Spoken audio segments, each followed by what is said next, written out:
All right, we're all being serious now.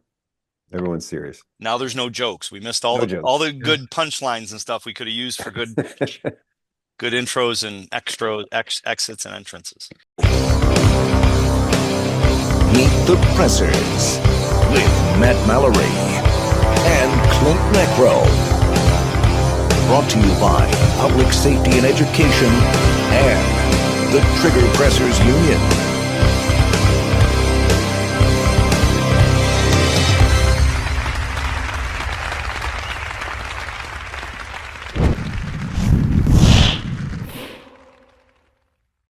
Meet the Pressers is brought to you by Mantis X. Mantis X helps shooters suck less. Next Level Training.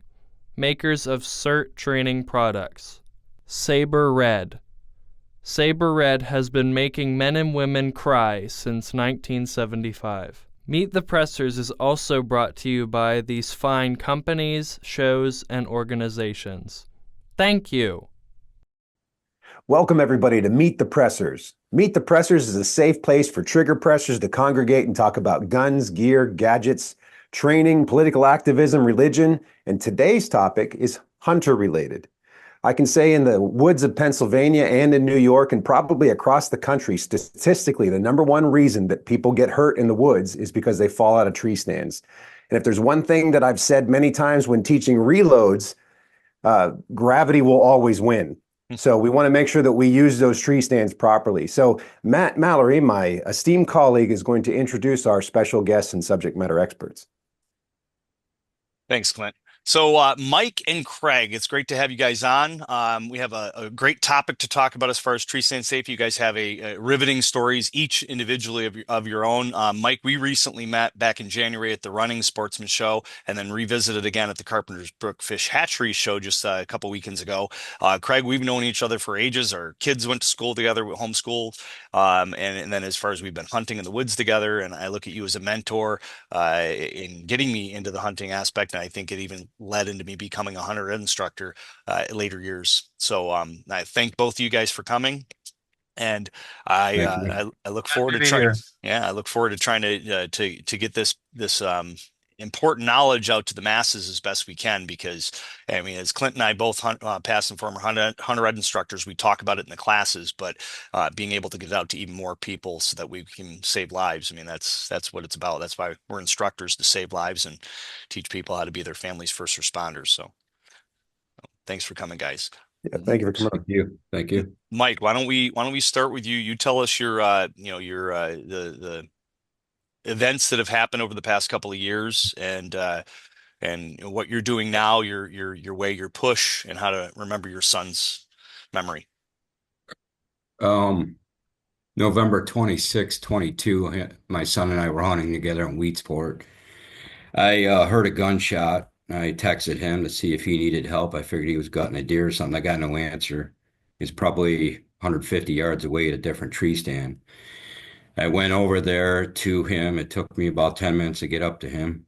And I looked around and I didn't see him. I figured he'd be on the ground gutting a deer or looking around for a sign of a shot, blood. And then I saw him laying on the ground at the base of his tree. And I realized then he was already gone. There was no running to him. There was no running for help. He was already gone. Um, it changed my life forever. It changed my family's life forever. Unbelievably. Yeah, that's for sure Um, tragic. Did your now he's married and has a kid. I think I met he both was of he them at was the. married on September 27th. He Oh, died on November 26th. jeez. At the time, he had a 3-year-old son. Um, Devastating. Yeah, for sure. Him and I both own harnesses. Neither one of us had it on that day because you get lax. Hmm. I've climbed that tree 300 times in my life. I know how to do this. And I believe what happened is there was a gunshot. I believe he shot at a deer and slipped and fell. I found his gun suspended about 12 feet off the ground in the brush behind him. At first, everybody on the scene tried to tell me that it was suicide. And I told them there's no way. When I went to my son, there was no blood on him at all. He looked like he was sleeping. The back of his head when I went to pick him up was crushed. Um, Never saw a drop of blood on the tree, on the ladder, nowhere. They figure he did it, hit his head on the ladder. Mm. They figure he died instantly. It didn't look like he had moved at all on the ground after he died. Um, I saw a blind out in the field, so I ran out there to see if there was anybody in it. There was not. Then I came back to him. I tried to pick him up again, hug him, kiss him. Then I went out for help. It's about a half-mile trail back out to the road. I had to find a mailbox so I could get an address. And then I heard the sirens. It was like a war scene. I mean, they showed up with AK-47s and everything. State Police, DC, Weedsport, Cayuga County, they all showed up. They didn't know if he got shot, so they kind of treated it like a crime scene at first. I told them it was nothing like that, so they all calmed down. And I walked them back up there, and then once they got up there, they started to treat it like a crime scene. They had to investigate everything, which I understood. Mm-hmm. And so they walked me back out, and then I waited about 8 hours for them to bring his body out. They had to cut trails back there to get him with rescue equipment. They brought in like four-wheelers and six-wheelers and stuff like that. They put him on a stretcher and got him out. And it's life-changing. Absolutely. It could be prevented. I do these shows where I met you, Matt, Yep. and every person that walks by knows somebody Mm-hmm. that's fallen out of a tree. Everybody that walked by me, they know they did, or they know somebody that did, or they heard a story about it. And it wasn't until my son died that I realized how widespread it was. And so my daughter-in-law, she found strength by starting up an organization, and it's basically strap up before you go up, Nice. which the New York State DEC has now adopted as one of their slogans. Awesome. And we're just trying to spread the message. It's the only, just trying to, keep somebody else going through this. Well, it was definitely sorry for your loss, and Yeah. thank you for talking about it. This isn't tough. I know this is in some sense it can help, and reliving his memory by doing this is definitely. Yeah, I know. It's just didn't want to be a public speaker talking about my dead son. So tree stand safety is important. For I sure. kind of tell all these guys, you don't want to go through this. Absolutely. You know, you got kids out there, and I hear so many guys, I don't need no harness. Yep. It Yeah, was me. I think we're Yeah, bulletproof. you do. Yeah. I So don't care how big and strong you are, you need a harness. absolutely. So why don't we shift over to Craig? Craig, you tell us your story, and then we'll go back and have both of you kind of give tidbits and feedback on what can we do to prevent this from happening to other people. So, Craig, go ahead. Yeah. Mike, I'm really sorry for your loss. It's Okay. tragic, and obviously for you and your family. And I was very, very fortunate, very lucky. Um it was October 1st, 2022. I was making my rounds to check, ironically, the safety of all my stands. And of course, looking at the clock, running behind, billion things to do. Obviously, I should have had this done a month earlier, like I usually do, but with work, family, etc., chores, it got pushed to October 1st. It was a sunny, really nice day. It was the last stand of the day. From my house, as a crow flies, probably 250 yards away.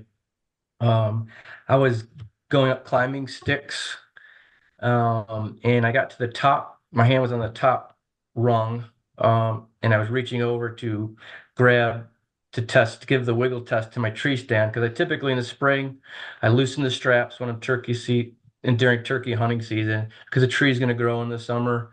That might be a tip for you guys to hang on to and try to implement while you're turkey hunting. Loosen up the straps, check to see if they're good, bad, need to be replaced, etc. And as I reached over to grab the stand, it was a hang-on stand separate from the climbing sticks, give it the wiggle test. My hand got halfway there, and the top strap of the climbing sticks snapped. Wow. Next thing I knew, I was looking up at the blue sky, Mm. waiting for impact. Um, it seems like 5 minutes, but it's really only like a second, right? Your Yeah. mind can go Yeah. so faster than the speed of you falling. So a lot goes through your head. I hit the ground flat on my back and instantly do the inventory check. Wiggle the fingers, wiggle the toes. I was completely paralyzed from the waist down. And Wow. ironically, many of your viewers were not old enough to remember Perry Mason, but he was the dude, lawyer in the wheelchair in that TV series. And I'm like, I don't want to spend the rest of my life like Perry Mason. So to say I was scared would be a huge understatement. Literally a shock to my world and to my body. Um, I was able to grab my phone in my back pocket and call my wife. I said, Gina, I really screwed up this time. Call 911 immediately.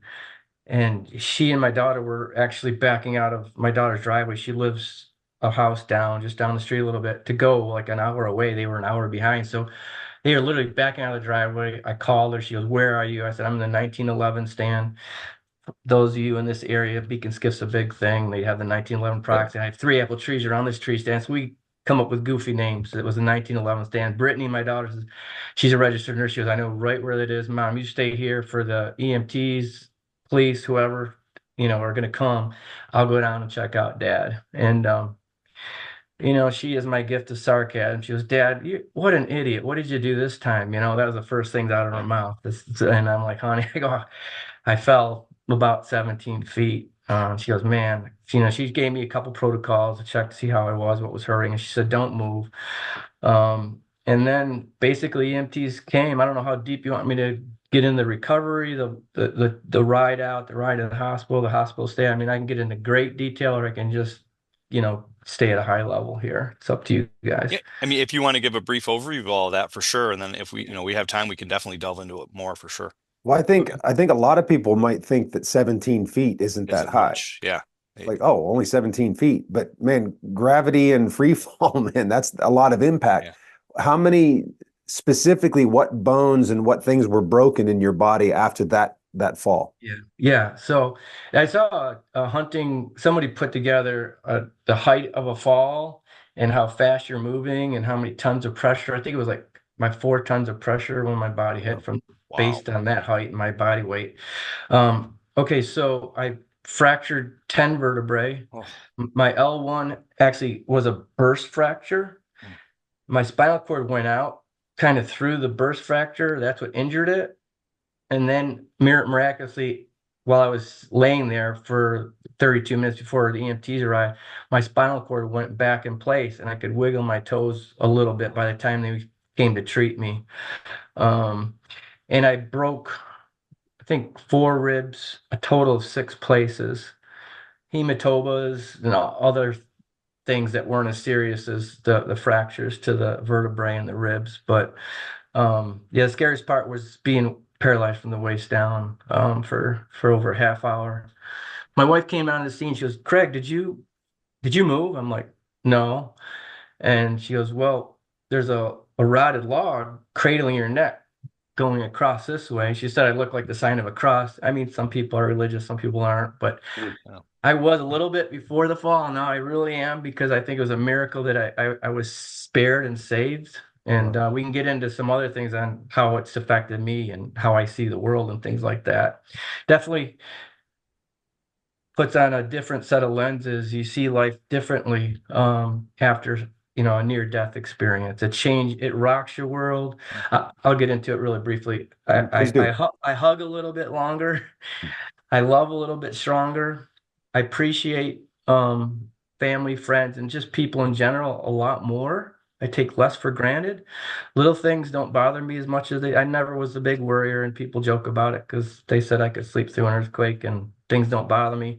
But I let the little things go. They're not important anymore. So the silver lining is those things that have come about in my life, just the way I view things and appreciate things so much more. So I'm really, every day my foot hits the floor, I thank God for another day. It's every day is a gift. Changes everything. It does. I Yep. um I haven't spoke about this publicly, but September 1st, I have a officer of mine that I interviewed him. He went through my academy, and he worked for me, and he died 10 feet in front of me on my range here, 29 years old. Hmm. And they said they didn't know if it was a heart attack or not. He had an enlarged heart. That's all we know from the coroner. So September 1st. And yeah, it makes you cherish life and, hug a little longer and all you said, Yeah. Craig. So Yeah. yeah. Yeah, Yep. You life's never know when precious. you never know I when have it's your time, man. Absolutely. I have over 870 hours on my truck idling at the cemetery. It's been my therapy. I, I don't know what else to do for it. Yeah. I'm trying to go back and hunt this year. Hmm. It's hard. Well, if you need a hunting partner, Mike, let me know. I'd be glad to Woods go. just doesn't feel the same, you know Yeah, what I I mean? hear you Very different. for sure. He was stuck to me like glue his whole life. I mean, we worked together, rode to work together, did everything after work together, so Mm. it's life changing. Yeah, Craig, you too. I mean, your whole family, everything is just it's just life changing.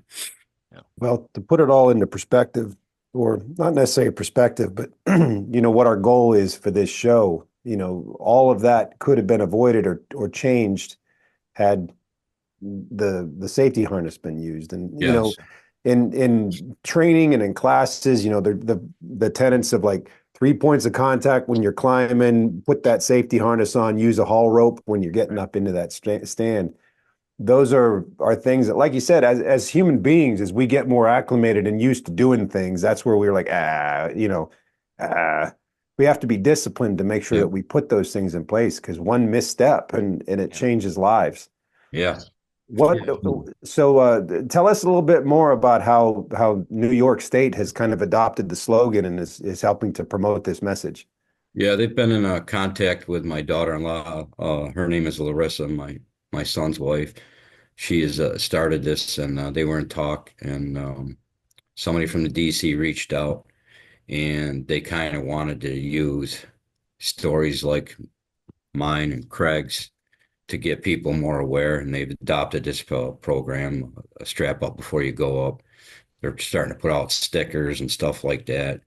In the DEC building, they had them this year, had a little display with the stuff out there, but I think it's going to be more people seeing this kind of things Mhm. instead of the stickers that are going to help more. You know, Yeah.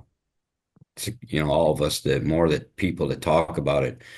We are doing these t-shirts and hoodies. You guys can see all that. Freestyle Yeah. safety awareness. Yeah, definitely. Yeah, You that's how we're trying to promote it. And we're doing it all nonprofit. We're not making a penny. I mean, we're getting stuff donated, harnesses we're getting donated from different people. So we've raffled off probably a dozen by now with the different shows. I It's wish I awesome. could give away hundreds, but Mm. you could give everybody a harness just like you can give everybody a seatbelt. It doesn't mean they're going to use it. Yeah. Absolutely. Yeah. You Well, know, I mean, I they think the industry has answered that. I don't know of a tree stand that doesn't come with a safety harness that's, right, right. you Yeah, know, they're not the and best, but it will save you. yeah. Yeah, most certainly. So let's speak on that a little bit because there's a couple notes I wrote here that was making me think, and I'm trying to think back to like teaching a hunter education course. You guys have this right in the top of your head because obviously you're living through it. As a hunter ed instructor, I review the curriculum. Oh yeah, okay, that's right. We're going to talk on these points, but having it right there is straight knowledge right off the top of your head isn't as familiar with me. Um, how often should it be replaced? I know one, if you fall in it, you Mhm. definitely need to replace it. But what about time? Are they good for a certain amount of time? That I'm not sure. That I'm not sure.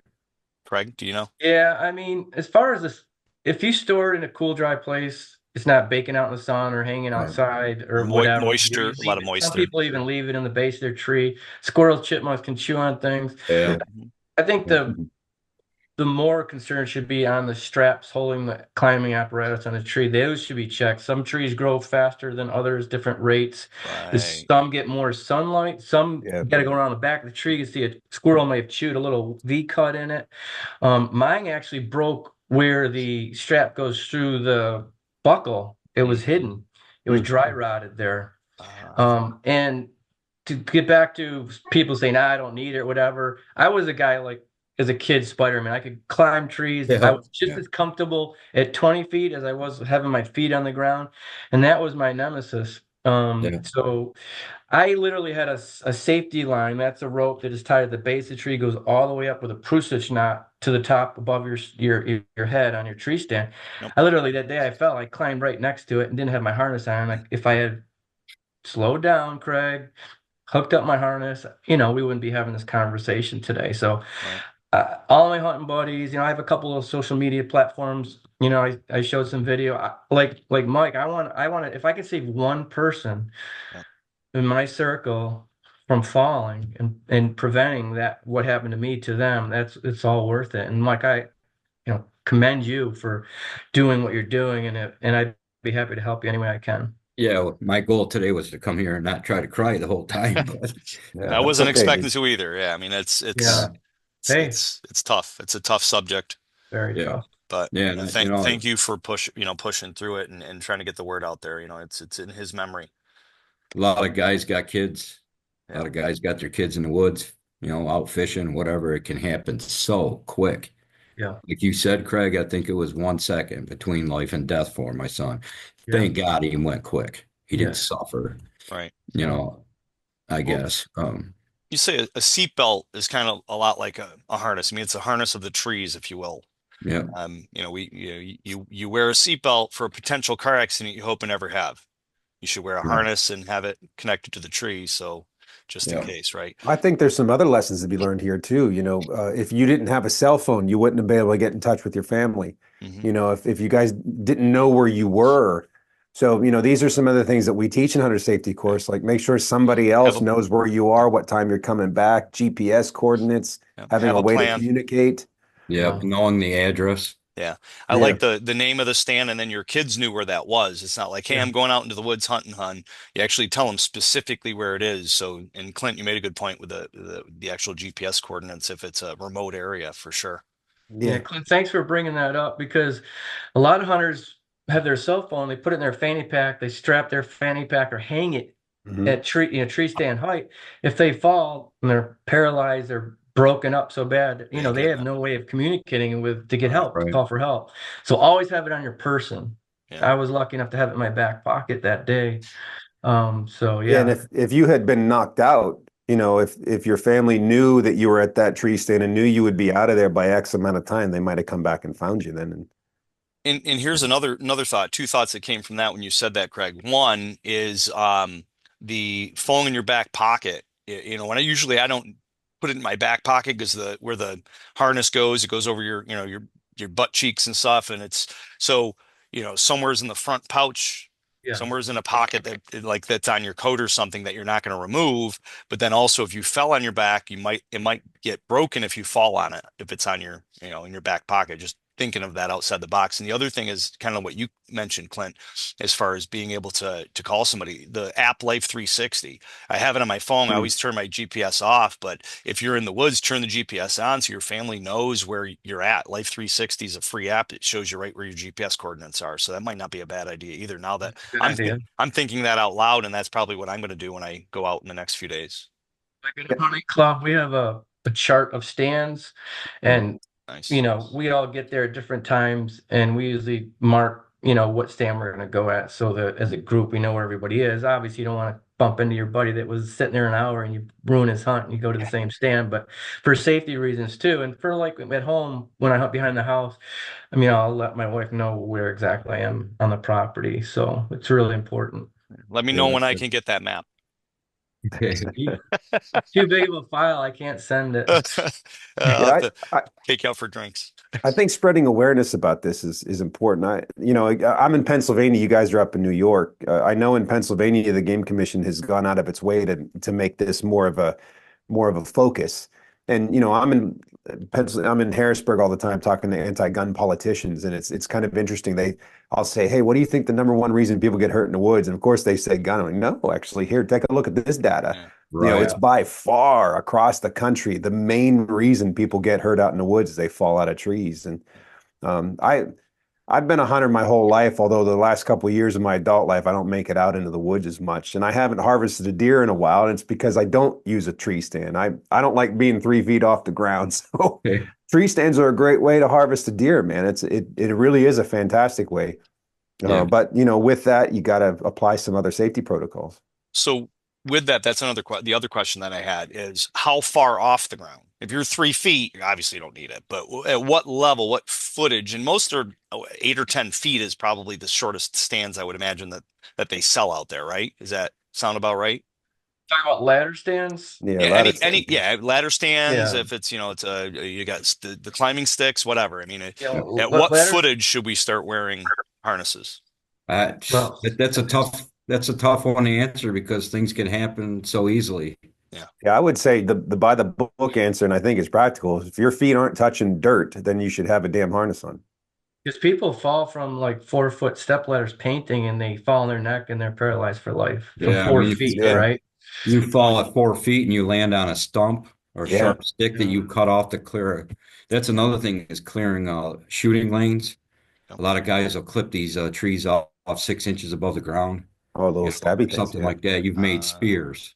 yeah. oh, The best thing is bring them like down flat to the ground. If you're going to land on it, you can try and improve your odds anyway. You That's a great can. that's point. a great Yeah. point. Great You points. know, Yeah. it's I've heard people that have fallen and landed on those cutoffs, and that does more damage than the fall.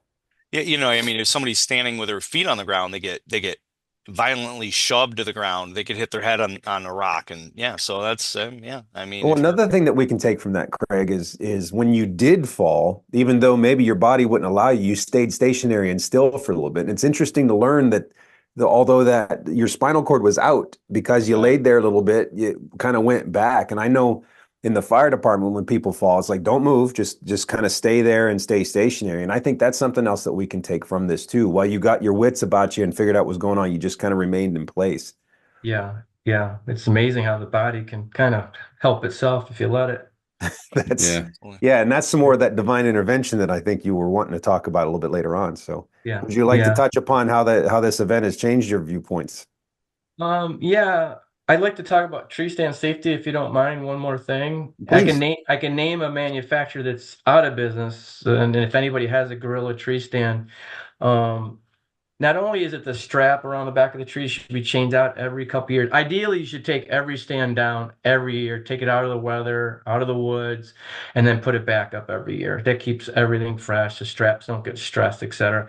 But not only you have to worry about the strap that holds the tree stand to the tree, but those little vinyl coated cables that go from the vertical part of the structure of the stand down to the platform. There's two of them. Yes.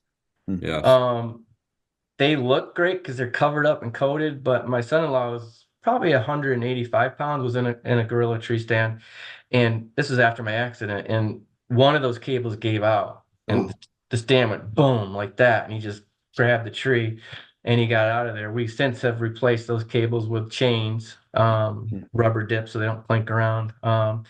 But yeah, so you got to be really aware that there's a couple of stress points on stands. It's the cables as well as the straps. So I would definitely check them, inspect them, see if they're rusting. Even change out those cables. There's aftermarket companies that sell cables for various. You get it by the length, so it can fit any manufacturer that you may have in your arsenal. So there's a couple of points that you should keep under consideration when you're looking at the safety of your tree stands.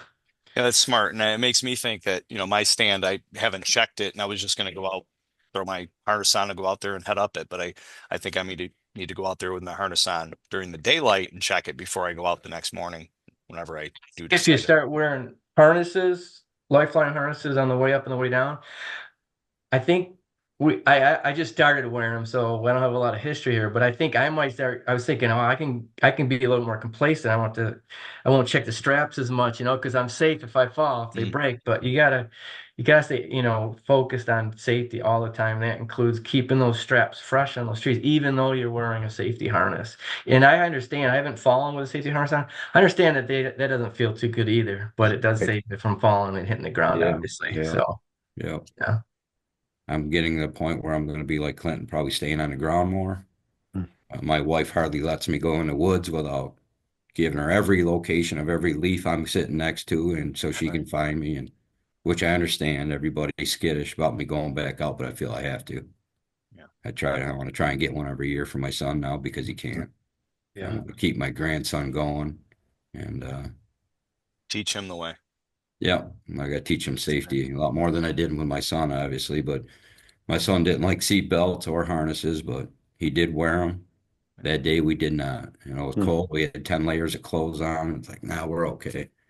And it's probably because of all that clothes that you should have it on because you're more cumbersome. Yeah. You know what I mean? Yep. You just can't move as easily. Yep. The clothes can make a big difference. There's different types of harnesses. Some you can wear under your clothes, and some of the coats have holes in the back where your harness can come out. Yep. And a lot of guys won't wear it because they're just not comfortable with it. So the more they make them comfortable, easy to wear, these guys will want to wear them more. But it's a Yeah. lot of it's personality and mindset. They just don't think they need it. And the types, full body harness is always Mhm. suggested. Yeah. And then having that rope going up the lifeline is definitely because, people, what is it? Most people fall out of the tree stand really when they're going up or coming down, not as much in the stand. Mm. So if you're heading up up, you definitely want that lifeline that you can keep going up with your harness attached to it. And if you fall onto that lifeline before you get up and actually attach it to the tree. So a Yeah. lot of people don't, they take that part of up and down the tree stand, thinking that, well, I'm going to fall when I'm up A there, lot but of a lot of people fall when they're going up or down. Yeah, a lot of So, guys use the climbing sticks and they're all metal. Yeah, They get frosted over, or in the Mhm. wintertime, they Yeah. get slippery. slippery. So Yeah. the lifeline's a great idea. yeah, one thing about a lifeline is someone has to go up and tie it up at the top of the tree first First before you first can time. use it. So there's a risk there. Yeah, But they make what they call a lineman's belt, Lyman's which belt. Yeah. where yeah. you can kind of go up, take a couple steps, go up, and that's what I use now to get the lifeline in place and to hang a tree stand. I can kind of, Cool. trust it and lean back and do my tree stand thing, get it secured, and then get the lifeline done, and then go back down. And then next time I use it, I'll put my harness on, attach the lifeline, and then go up. I'm safe. Yep, Yeah. So it's a good idea. yeah. And that's what Well, you'd have to have that harness, the lineman's harness, anyways, for climbing stands. I mean, that's what typically the climbing stand comes with, right? One of the lineman types of harnesses. Some of them do. Some some of them do. do. Yeah. Usually they have the places to clip a lineman's belt to the safety harness, but they don't usually include that lineman rope itself for the Gotcha. carabiners. Yeah. Gotcha. Yeah. The Lyman's belt. I remember as a kid going to the Pennsylvania Lumber Museum up near Coudersport, Pennsylvania. I grew up in that part of the woods, and watching those guys, they'd have their competitions, and they'd scooch up the tree and they'd knock off they'd cut off Yeah. a couple feet of log. But yeah, if you know how to use a lineman's belt, you can ascend a tree pretty quickly, I would guess. But even Yeah. those aren't foolproof. Yeah. Oh, they'll save you from falling, but you're gonna eat bark. Yeah, yeah, Well, yeah. maybe eating You- bark is a better Get option. skinned on the way down. Yeah, Yeah. Gives a new meaning to tree huggers. Yes. Well, I tell you what, it all rolls back to the first point. Ask anyone in their 50s that stands in front of a mirror naked, and they can tell you that gravity will always win. yeah, So yeah. therefore, we fight gravity by making sure we got those safety belts on. Absolutely. 100%. Yeah, Yeah. absolutely. So Yeah. super. So Craig, are you still doing any kind of articles and stuff, writing anything nationally or anything locally? I just started drafting some. Okay. Um, But and I was thinking about continuing again with the Lafayette outdoor section. But I Nice. do like for New York bow hunters, I'll do articles for them occasionally. Bow Hunter Magazine, National Bow Hunter. Haven't done that in a while, but it's just as you know, you guys are busy. It takes time to pull that together, Yep. and something's got to give. And right now, I'm trying to focus on family and family first. Absolutely. So how can people find out more about you and kind of follow the articles that you do come out with here and there? What's the best way? Got a fledgling Instagram account called Bodacious Bros. It's bodacious_bros, BROS. And that's, I told my story on that through video, my accident story, and just more hunting related, a little bit of humor and comedy. That'd probably be the best place to see what we're all doing and what we're up to lately. And Mike, how can people help your cause and get help you guys out with what you guys have going on and learn more about you But and the we have story? basically it's strap up before you go up. Is It's that just an .com or it's a .org, I believe. .org? Okay. Yeah. Basically, yeah, they could see the story on SyracusePostStandard.com. They did a bunch of stories about it when it first happened. And then there they can look up the addresses and email to get a hold of it. We're doing shows locally, just trying to get more people to wear them. And we've talked to hundreds of people, and I think we've convinced a lot. I know none of my friends will go on a tree without one again, and I think that's for respect for my son and for anybody that's out there. If you've gone through this like Craig has, it's a real thing. Until you experience it and know not just the injury, but the ripple effects in your Mm, family, in your absolutely. life. It could be medically, financially, whole different things that can happen just from this. So it's real important that people do it. Well, thank you, gentlemen, for coming on and sharing your stories. I know that's not easy, and we appreciate it. I Yeah. appreciate the voice, chance to get it Yeah. out there. Thank you for all your time and what you guys are doing too. I know Mike and I are happy to spread the word and if we can, like I said, if we can help one person, avoid the tragedies that we went through, it's all worth it. Yeah. So true. So true. All right. Well, good luck in the woods this year, guys. Yeah. You too. Yeah. You Thank you too. guys. Stay All safe. right. Take Thank care. you. Yep. Bye-bye. Bye. There's lots of sponsors that make this show possible, like Mantis. Check them out and give them your business. Meet the Pressers is brought to you by Mantis X. Mantis X helps shooters suck less. Next Level Training. Makers of CERT training products. Saber Red.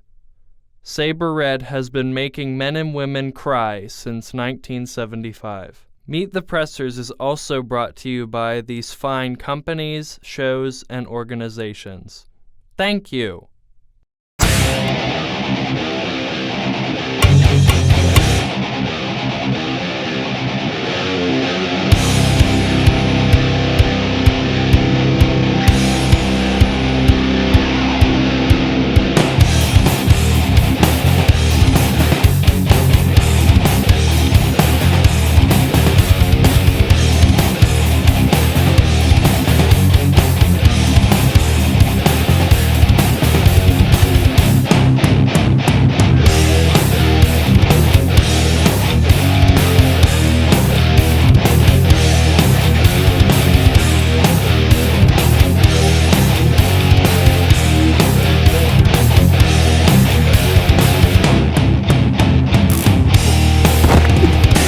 Thank you for watching Meet the Pressers.